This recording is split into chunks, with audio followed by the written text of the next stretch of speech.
क्या पाकिस्तान बेसिस देगा अमेरिका को? कभी किसी के लिए किसी खौफ से हमने अपनी सॉवरेनिटी के ऊपर कॉम्प्रोमाइज नहीं करना। क्या उम्दा रवायत होती, आप कहते सिंध में हमने ये मिसाल कायम की है और आप भी वो मिसाल कायम करें। आईना दिखाते हैं, देखते नहीं हैं।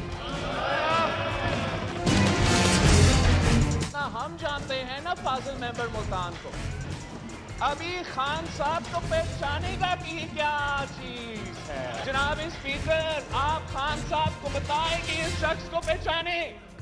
मैं तो बचपन से देखते आ रहा हूं, बचपन से देखते आ रहा हूं।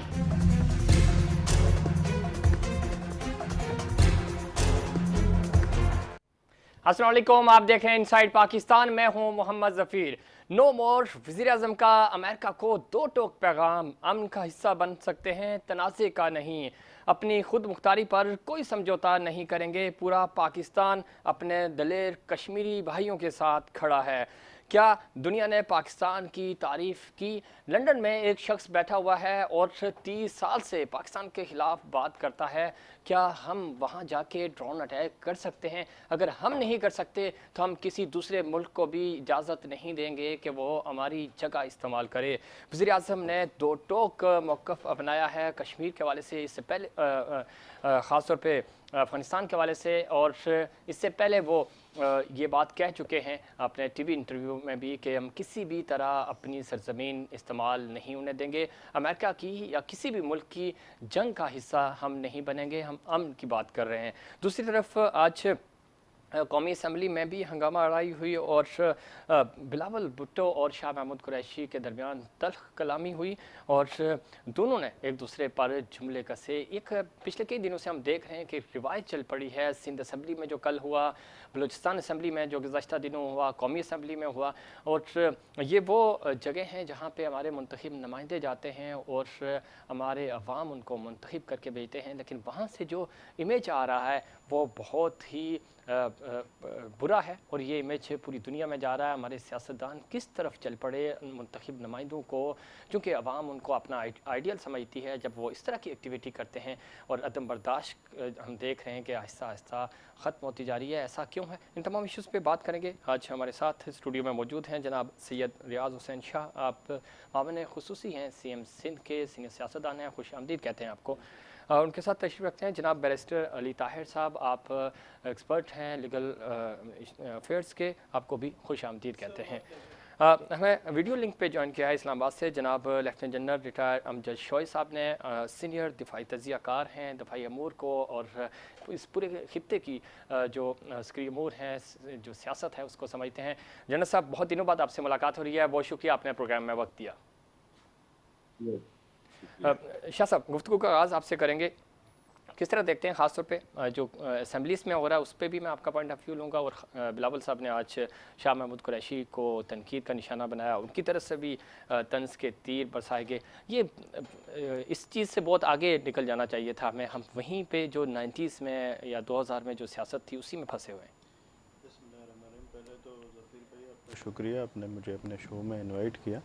देखें, ये जो अपने बजट सेशन जब से शुरू हुआ है तो आपने देखा होगा, तो ये मैं थोड़ा सा पुरानी बातों से लाऊंगा कि जब कंटेनर पे ये खड़े होते थे जी, 2000 जो है 13-14 के ज़माने से ये ट्रेंड शुरू हुआ है, जो एब्यूज़िव लैंग्वेज, बदतमीज़ी, और ये उस कंटेनर से जब शुरू हुआ और वो चलता आ रहा है। मैं अभी एक और शो में भी था, वहाँ पे भी ये बातें हो रही थी। तो ये मतलब जो आपके लीडर सिखाते हैं तो वही आपके जो है वो जो MNAs MPAs वही ज़बान बोलते हैं। तो शुरू दिन से ही इमरान खान साहब ने ये ट्रेंड शुरू किया, बदतमीज़ी का, गाली गलौज का, सिविल नाफरमानी का, और उनके साथ जो खड़े होते थे वो कहते थे शेख रशीद साहब और ये कि जलाओ घिराओ करें, ये करें वो करें। तो वही चीज़ें अभी असेंबली में भी आ रही हैं। देखिए, जैसे बजट सेशन शुरू हुआ तो इनके जो लोग थे वो अपोजिशन वालों को बोलने नहीं दे रहे थे। जब वो बोलना स्टार्ट हो, चेयरमैन बिलावल भुट्टो जरदारी साहब ने जब स्पीच शुरू की थी तो उनके काफ़ी MNAs ने, आपने देखा होगा वीडियो भी पड़ी हुई है, उन्होंने बदतमीज़ी और अब्यूज़िव लैंग्वेज वहाँ पे इस्तेमाल की। शहबाज शरीफ जब तकरीर कर रहे थे तब भी इन्होंने वही बदतमीजियाँ, वही जुमले और ये बातें की। उसके बाद आपने देखा होगा कि इन्होंने बुक्स जो है वो एक दूसरे को मारना शुरू किया। जाहिर है वो एक तरफ से आएंगी तो उनको रिएक्शन, एक्शन का रिएक्शन होता है, तो ये चीज़ जब होगी तो उनका रिएक्शन भी होगा। और ये बदतमीजी स्टार्ट सिर्फ यहाँ से हुई पीटीआई की, और उसके बाद आपने देखा कि सिंध असेंबली में भी कल जब बजट का वो होना था तो उसमें भी जो है वो इन्होंने, इनके पास कुछ था नहीं बोलने को कुछ था नहीं, और इन्होंने चार पाई अंदर ला दी, और यही बदतमीजी और यही चीज़ें नहीं होना चाहिए। बड़ा अफसोसना वाक़या था। बैरिस्टर साहब किस तरह देखते हैं, खासतौर पे इंतखाबी इस्लाहात के हवाले से वज़ीर-ए-आज़म ने कहा कि अपोजिशन को एतमाद में लें, क्या अपोजिशन सही मानों में वज़ीर-ए-आज़म का साथ देगी? और कहा यह जाता था कि वज़ीर-ए-आज़म जो है वो अपोजिशन को एतमाद में नहीं लेते, कम अज़ कम इस पॉइंट पर तो वो कह रहे हैं कि अपोजिशन को साथ मिलें और आगे बढ़ें। अच्छा सर, सबसे पहले लड़ते हुए एक ऑर्डिनेंस पास कर दिया, अच्छा, ओपन बैलेट वाला, ठीक है जी, वहाँ सुप्रीम कोर्ट से मार खा के वापस आए। उसके बाद एक बिल कौमी असेंबली में जमा करा दिया, ठीक है, उसको कमेटी से क्लियर करा दिया। अब जब उसके ऊपर शोर मच गया, इलेक्शन कमीशन ने भी कहा अनकॉन्स्टिट्यूशनल है। जितने सीनियर वकला थे कानून पे और कॉन्स्टिट्यूशनल डेवलपमेंट्स पे नजर रखने वाले लोग थे, उन्होंने भी कहा था खैर आई नहीं है, तो आज उनको 3 साल बाद याद आ गया कि अपोजिशन को ऑन बोर्ड लें। तो वो कहते हैं ना, बड़ी देर कर देते हो। तो हुकूमती साइड से देर आए दुरुस्त आए, साइड से, दोनों साइड से बड़ी देर हुई है। मैं आपको आज भी कह रहा हूँ कि आज सर हम 30 जून 2021 में बैठे हैं, 30 जून 2022 को हम फिर बैठ के यही बात कर रहे होंगे कि हुकूमत और अपोजिशन क्यों नहीं मिलके ये रिफॉर्म्स करती। ये बहस आज से तो नहीं, 2008 से चल रही है। ना पीपल्स पार्टी कर सकी, ना नून लीग कर सकी, ना पीटीआई कर सकी, क्योंकि तमाम जमातों के अपने अपने इंटरेस्ट इन्वॉल्व हैं। पीटीआई तब्दीली लाना चाहती है तो हो सकता है पीटीआई कर दे। इस पे अमजद शोएब साहब को भी शामिल करते हैं। Lieutenant general retired Amjad Shoaib साहब हमारे साथ मौजूद हैं। बहुत शुक्रिया सर। और सबसे इंपॉर्टेंट बात, आज वज़ीर-ए-आज़म की स्पीच आपने सुनी होगी, TV talk show, TV interview जो उन्होंने दिया था वो भी, फिर हम आपके तज़किये भी सुनते हैं, आपके व्लॉग्स भी। आपको क्या लगता है कि चाइना से ताल्लुकात ख़त्म करने के हवाले से अमेरिका हम पे प्रेशर डाल रहा है, जो कि आपने अपने प्रोग्राम में भी कहा? आपको लगता है कि पाकिस्तान अब किसी के प्रेशर में नहीं आएगा और जो वज़ीर-ए-आज़म स्टैंड ले रहे हैं, स्टैंड पे कायम रहेंगे हम? बिस्मिल्लाहिर्रहमानिर्रहीम। देखिए, ये हमारे सामने ऑप्शंस होती हैं। हम देखते हैं कि ये एक ऑप्शन ये है कि हम अमेरिका की बात मान के तो चाइना का साथ दे दें। दूसरी ऑप्शन ये है कि अमेरिका की बात ना माने और चाइना के साथ रहे, चाइना को छोड़े नहीं। अब ये दोनों, चाइना को छोड़ना या चाइना के साथ रहना, ये दो ऑप्शन जब आप देखते हैं कि आप नुकसान किस में ज्यादा है, तो वो ये नजर ये आता है कि चाइना को छोड़ने में नुकसान आपका ज्यादा है। अमेरिका एक ऐसा मुल्क है जो सिर्फ अपने मफादात की रोशनी में काम करता रहा है। आपके नेशनल सिक्योरिटी के जितने भी कंसर्न्स थे, मफादात थे, उस पर उसने कभी तवज्जो नहीं दी। आपको चंद पैसे दे के, डॉलर दे के मुंह बंद करने की कोशिश की, और फिर उस पर भी यही हमेशा कहा कि डू मोर, और ये कहा कि इतने पैसे दिए तो आपने काम नहीं पूरा किया, ठीक, जो आपकी अपने अवाम की अना के खिलाफ है। आज हमें ज़हन रखना चाहिए कि अमेरिका का स्ट्रेटेजिक पार्टनर इंडिया है।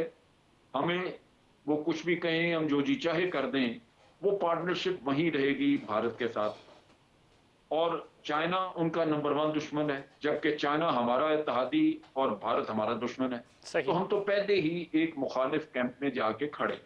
लिहाजा अब ये है कि उनके साथ हम एक ताल्लुक ऐसा अमेरिका के साथ मेंटेन करना चाहते हैं जहां हम अमेरिका से उसकी न्यूसेंस है, उसकी वैल्यू दुनिया में, उससे नुकसान हमारा कम से कम। अमेरिका का ये बहुत बड़ा एक इशू है कि दुनिया के जितने भी अदारे हैं, यूनाइटेड नेशन के ज़ैली अदारे हों या मालियाती अदारे हों, उनमें उनका इन्फ्लुएंस बिल्कुल है, आप उससे इनकार नहीं कर सकते। FATF में है। लिहाजा आपने उनको एंटेगनाइज नहीं करना और उनसे यही कहना है कि जिन मामलात में हम तावन कर सकते हैं हम जरूर करें, लेकिन जिन मामलात में हम नहीं कर सकते, हम अपने नेशनल इंटरेस्ट को और अपने पब्लिक ओपिनियन को देख के फैसला कर रहे हैं। और जब प्राइम मिनिस्टर ने कहा कि जी एब्सोल्युटली नॉट, तो मैं उससे को बहुत खुश नहीं था। ठीक, ये नहीं कि फैसला दुरुस्त नहीं, फैसला ठीक था, लेकिन तरीकाकार गलत था।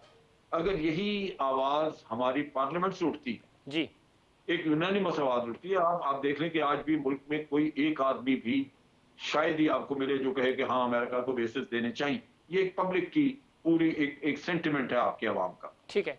तो आप अगर ये चीज पार्लियामेंट से कहवा देते तो अमेरिका को पब्लिक ओपिनियन को रिस्पेक्ट करना एक उसके लिए मजबूरी बन जाती। ठीक है, लेकिन जनरल साहब हम एक चीज बड़ी देख रहे हैं कि हमारे वज़ीर-ए-आज़म साहब बहुत सारे कामों में जल्दी कर देते हैं। इवन हमारी जो फेडरल कैबिनेट है वो भी यही करती है कि वो पहले बयान देते हैं, बाद में वो सोचते हैं कि इससे हम डैमेज हुए। जिस तरह PIA वाला बयान आपके सामने है, तो ये पूरे मुल्क में, पूरी दुनिया में फिर जगहसाई भी होती है।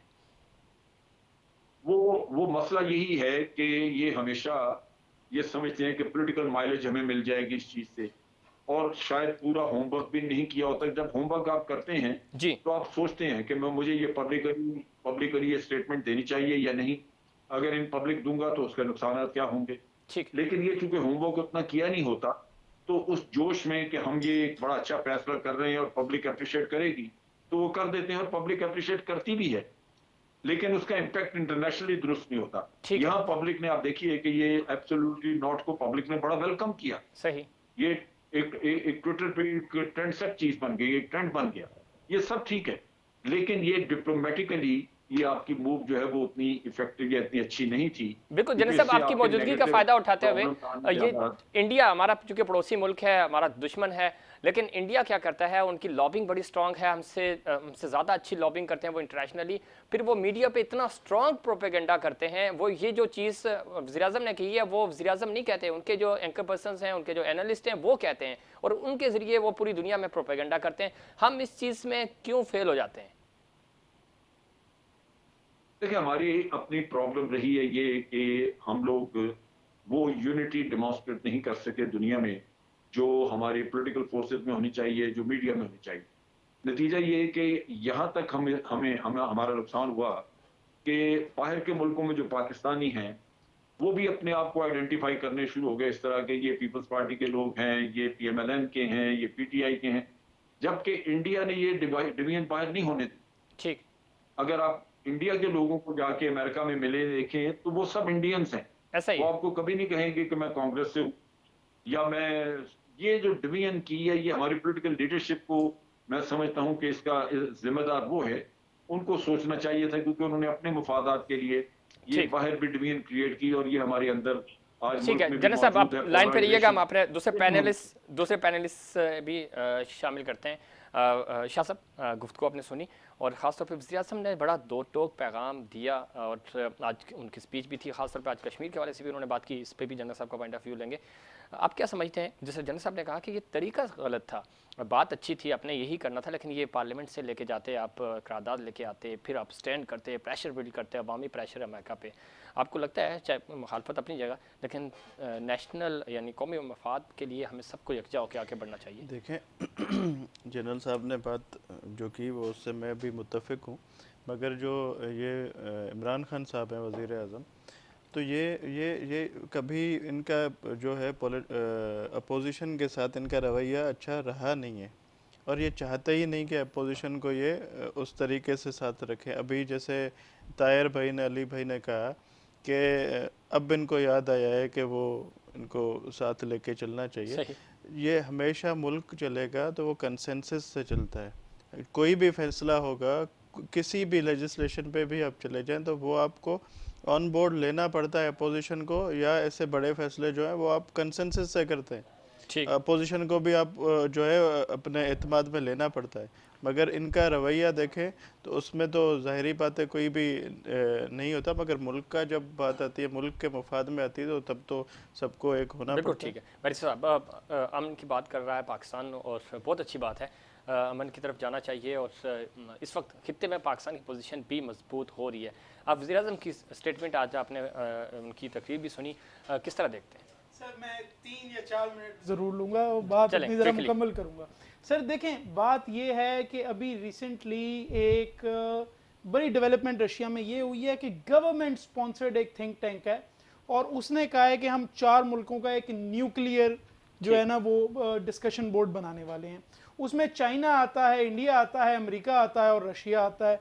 तो देखें, ये जो फॉरेन पॉलिसी होती है sir, this can never be in black and white. This is not 2 + 2 = 4। हर मुल्क के कुछ अपने मकासद हैं, उन्होंने वो पूरे करने हैं। हर मुल्क के अपने कुछ नेशनल इंटरेस्ट हैं, वो उन्होंने पूरे करने हैं। इतना ज़बरदस्त ट्रेड वॉर चला ट्रंप के दौर में चाइना का और अमेरिका का, तो क्या चाइना ने WTO को वो छोड़ के भाग गए? या अमेरिका WTO को वो छोड़ के भाग गया, उन्होंने तमाम चैनल्स के ऊपर अपनी डिप्लोमेसी को जारी रखा। Diplomacy is the art of discretion, it is to know when to shut up and when to speak. Diplomacy is an art where you tell somebody to go to hell, but आप उसको इस तरह से कहते हैं that he looks forward to the trip. तो ये जो एक जज्बाती किस्म की स्टेटमेंट्स है, मैं समझता हूं कि जाहिर है मुल्क के अंदर पॉपुलिज्म भी होता है, जज्बात भी होते हैं, वो अपनी जगह ठीक है, लेकिन पाकिस्तान ने फैसले करने हैं सिर्फ और सिर्फ अपने नेशनल इंटरेस्ट में। बेसिस देनी है या नहीं देनी, इस बात का कतई इस चीज से ताल्लुक नहीं होना चाहिए कि क्या अमेरिका से पाकिस्तानी नफरत करते हैं या नहीं, बट ये कि पाकिस्तान के इंटरेस्ट के अंदर है या नहीं। नंबर 2 बात सर अब आते हैं कि जो सोवरेनिटी होती है ना, सोवरेनिटी ये नहीं होती कि हम अपने मुल्क में किसी को घुसने नहीं देंगे। सोवरेनिटी ये होती है कि हमारे मुल्क के अंदर, हमारी टेरिटरी के अंदर वो होगा जो हम चाहेंगे। ठीक है, क्या टर्की के अंदर अमेरिका की बेसिस नहीं है तो सोवरेनिटी चैलेंज हो जाती है? तो कुछ चीजों के ऊपर बैठ के हमारे पॉलिसी मेकर्स को जो स्ट्रेटजी बनाने वाले हैं उसके अंदर मिलिट्री का भी इनपुट हो, उसके अंदर डिप्लोमेट्स का भी इनपुट हो, उसके अंदर जो नजर रखने वाले लोग हैं उनका भी इनपुट हो, सारा मिलके कॉम्प्रिहेंसिव फॉरेन पॉलिसी बनाए। Foreign policy can not be a joke which is based on populism. Sir number 3 बात अब इसके अंदर ये है कि वजीर आजम साहब ने आज जो पार्लियामेंट के अंदर बातें की, आप 10 साल पहले का उनका एक हामिद मीर वाला वो शो देख लेते, वही बातें जो 10 साल पहले करते थे वही आज पार्लियामेंट में की। नई कोई स्ट्रेटेजी हमें पार्लियामेंट के साथ, और पार्लियामेंट में जब वजीर आजम तकरीर करता है पूरे मुल्क से बात कर रहा होता है, सिर्फ मैं 30 सेकंड, वो पूरे मुल्क से बात कर रहा होता है। मसाइल क्या है आपके, जो कश्मीर के ऊपर आपने बात की, कश्मीर के ऊपर आपके जो मिनिस्टर साहब हैं, अगर आप ये कैपेबल समझते हैं गंडापुर साहब को कि वो बड़े पढ़े लिखे आदमी हैं, वो बड़ी स्ट्रेटेजी बना लेंगे कश्मीर के ऊपर, तो मैं इस बात से एग्री नहीं करता। फिर आपका जो नेशनल सिक्योरिटी एडवाइजर है, he was a part of an American think tank. The day he was made national security advisor, he landed in Pakistan. The day that this government will no longer remain, he will fly out of Pakistan. So foreign policy has to be made by people who are born and bred in Pakistan, and it has to be on the national interest solely and only. ठीक है general साहब, आपने गुफ्तगू सुनी barrister साहब की भी। Think tanks जो हमारे हैं और इंटरनेशनल फोरम्स हैं, हम उनको यूटिलाइज नहीं कर पाते, क्या प्रॉब्लम है, क्या वजह है, आप समझते भी हैं, टेक्निकली हम कहाँ फेल हो जाते हैं इसमें? देखिए, हमें आदत नहीं है इंस्टीट्यूशनलाइज करने की चीज़ों को, और हम कोशिश ये करते हैं कि हम खुद फैसले करें ताकि दुनिया को ये नज़र आए कि मैं बड़ी अथॉरिटी रखता हूँ, मैं बड़ा एक अक्लमंद आदमी हूँ। हालांकि ये अक्लमंद होना या ना होना वो अलग बात है। असल चीज़ ये है कि इंस्टीट्यूशनलाइज तरीके से अगर आप फैसले करें तो वो आपके फ़ायदे में, मुल्क के मुफाद में रहते हैं, क्योंकि सब लोग ऑन बोर्ड होते हैं। ठीक है, मैं यहाँ एक छोटी सी मिसाल दूंगा कि जब हमने न्यूक्लियर एक्सप्लोजन करना था तो उस वक्त भी यही इशू था कि ये किचन कैबिनेट फैसले कर रही थी, डिस्कस करती थी, और वो इस पे बिल्कुल क्लियर नहीं थी कि हमें क्या करना चाहिए। नेशनल डिफेंस यूनिवर्सिटी को टास्क दिया गया कि आप एक स्टडी करके हफ्ते के अंदर अंदर हमें बताएं कि हमें न्यूक्लियर एक्सप्लोजन करना चाहिए या नहीं। ठीक, और उन्होंने जब आप स्टडी की प्रेजेंटेशन दी, मैं था उसमें, तो उन्होंने कहा कि जी नुकसान तो बहुत होंगे, लेकिन ये वन टाइम अफेयर है, अगर आज आप कर दें तो हो गया, वरना बाकी जिंदगी फिर आप दोबारा नहीं कर सकेंगे और सारी जिंदगी आप इंडिया की ब्लैकमेल सहते रहें। ठीक है, चुनाचे हुआ। अब उसके बाद हमने ये चीफ ऑफ आर्मी स्टाफ को मजबूर किया कि वो इनको बताएं कि आप एक नेशनल सिक्योरिटी कमेटी बनाएं जिसमें सिविलियन, सारे जो सिविल डिसीजन मेकिंग है आपकी कैबिनेट के लोग, वो बैठे उसमें, और इसी तरह मिलिट्री लीडरशिप बैठे और वहां फैसला आप करें। तो आपने देखा कि जहांगीर करामत साहब को उन्होंने निकाल बाहर किया सिर्फ इस तजवीज देने की वजह से। नवाज शरीफ साहब को मिलने के लिए लाहौर पहुंचे मोदी साहब, और मोदी साहब के साथ उनका नेशनल सिक्योरिटी एडवाइजर, उनका फॉरेन सेक्रेटरी, उनके अपना पर्सनल स्टाफ, वो सब मौजूद थे, वो नोट्स लेते रहे। और मियां साहब ने वहां पे घुसने दिया अपने नेशनल सिक्योरिटी एडवाइजर को भी, ना ही उन्होंने अपने फॉरेन सेक्रेटरी को आने दिया। ये रस्ते से वापस किया, एजाज चौधरी फॉरेन सेक्रेटरी थे, उनको रस्ते से वापस किया। बिल्कुल सर, ना एजाज चौधरी को ऑन बोर्ड लिया और अब्दुल बासित उस वक्त थे और उनको भी नहीं पता चला। हमारे पास उस मीटिंग का कोई रिकॉर्ड नहीं है। मोदी जो कुछ बयान देता है भारत में, हमें उससे पता चलता है कि इनकी बातचीत यहाँ पे क्या हुई। ठीक, अगर आज मैं उसको रेफर करना चाहूं तो मेरे पास कोई ऑफिशियल रिकॉर्ड नहीं। ये हमारे लीडर्स और हुक्मरानों का अलमिया है कि ये चीजें खुद ब खुद अपनी मर्जी के मुताबिक चलाना चाहते हैं। अगर उसमें उनको कोई रोक टोक हो तो सिविल मिलिट्री प्रॉब्लम्स आ जाती है कि जी सिविल सुप्रीमेसी नहीं मानी। बिल्कुल ठीक कह रहे हैं जनरल साहब। यहाँ ब्रेक का वक्त हुआ है, ब्रेक के बाद हम मजीद आपसे बात करेंगे। इसमें कोई शक नहीं कि जब यहाँ पे प्राइम मिनिस्टर मोदी आए और अब्दुल बासित साहब जो कि उस वक्त न्यू दिल्ली में हमारे कमिश्नर थे, और एजाज साहब का जो जिक्र किया शोएब साहब ने, इन लोगों को एतमाद में नहीं लिया गया। और इवन अब्दुल बासित साहब को जो खबर जंदाल की और मोदी साहब की यहाँ आने की थी वो जंदाल ने दी। तो जब इस तरह की इन्फ्लुएंस होगी तो आपकी खारजा पॉलिसी जो है वो कैसे चलेगी, आपके इंटरनेशनल अमूर्स जो हैं उनको आप कैसे देख पाएंगे? इस पर मजीद बात करेंगे, लेकिन उससे पहले कमर्शियल ब्रेक।